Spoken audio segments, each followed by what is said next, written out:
Hello, my name is Chris Cardona. I'm doing a research project on elementary general music methods.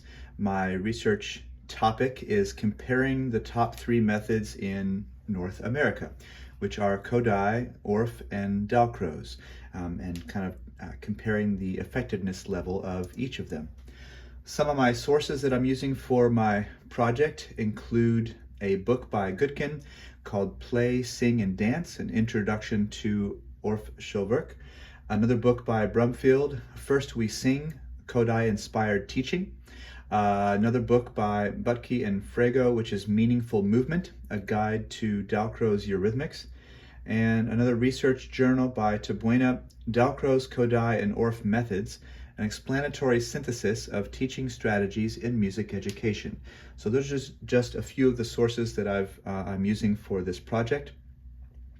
What I thought I would do is quickly go over the three methods and then go over how I plan to study the effectiveness level of them.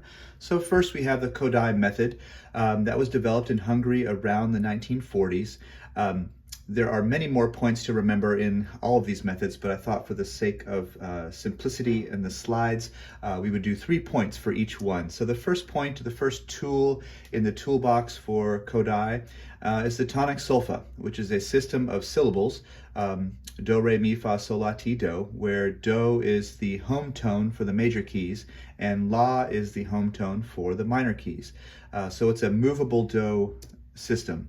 The second one is the second tool would be the hand signs, developed originally by John Kerwin in 1870, and then adapted and changed a little bit for the Hungarian schools for Kodály.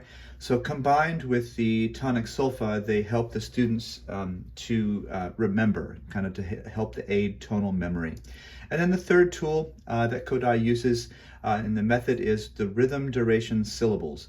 And that is just a series of syllables as a way to voice rhythm. So it's not the name of the notes, but it's a way for the students to voice it until the notes are labeled later on in their schooling. So that's an overview of the Kodály method. Moving on to the Orff method, developed in Germany around 1920. Again, 3 points to remember if you had to narrow it down to 3. Number one would be if you were going to teach a musical element or concept, you would generally start with imitation.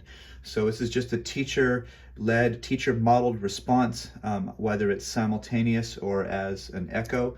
And then you'd move on to exploration, kind of playing around with the musical idea, experimenting with the musical experience. And then you'd move to improvisation, which is this creating music with or without the element of time. So according to the Orff approach, if you do these in order, eventually the goal would be to have the students finally create music on their own. And then moving on to the final one, Dalcroze method, developed in Switzerland around 1905. Again, 3 points to remember. Number one is eurythmics, which is training the body in both rhythm and dynamics. I put a little picture of the Eurythmics band, the 80s band up there because I used to be a fan of them back in the 80s, but I didn't know that one of the singers, the way they came up with the name for their band is she actually, as a child, in her music classes, school music classes, was exposed to Dalcroze Eurythmics. That was the style of teaching that she grew up with. So she remembered that and she liked the name, and so that's how she came up with the name for their band. So I thought that was just interesting. The second tool, of course, the band was way long after the Dalcroze method, but I digress. Number two, the second tool would be solfege, which is similar to Kodály, if you remember. So it trains the ears, the eyes, and the voice.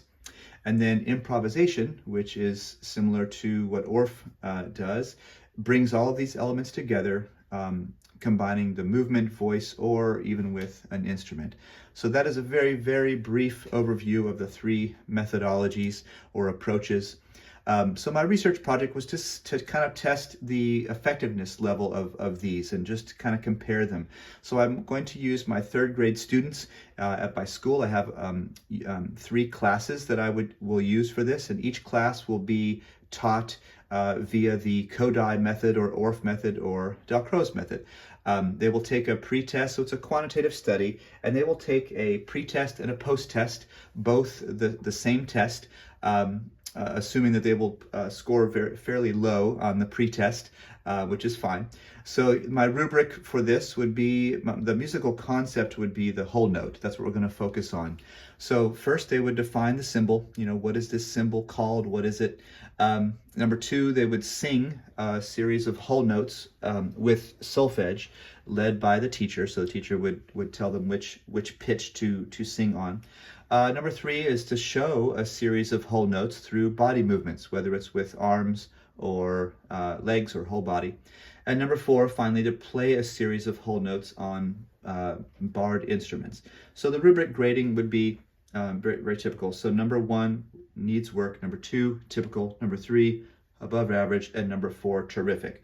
So after 3 weeks of being taught in just that approach, I would do the post-test same way, and to see if any of the classes, if any of the methods were more effective than the other. I'm very curious to see whether whether the Kodai students maybe sing very well on the whole notes, but maybe they were a little bit more weak on the other components. And again, with maybe the Dalcroze students, maybe they showed the body movements really well, but were a little weaker on the other 2. And then with Orff, maybe played the instruments well, but were a little weaker on the others. Or my kind of hypothesis is that children are fairly smart. If they get the concept down really well, maybe the rest of these will be fine as well.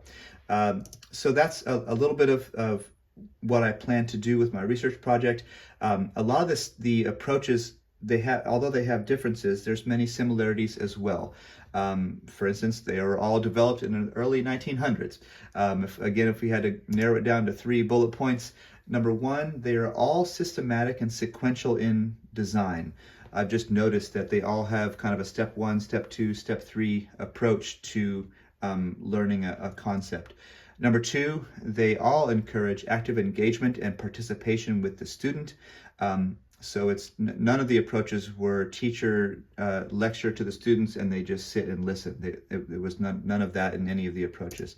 And lastly, they all incorporate some level of singing, moving, and playing instruments. Even though they might focus on one, they still do all 3.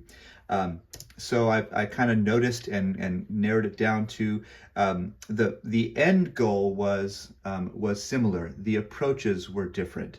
So I've noticed at the end, they all kind of want rhythmic and musical independence from the students. So that's what I gathered with my research, and I'm curious to find out if one kind of rises above the other, if one is more effective, or they're all about equal. So that was my research project. Thank you very much.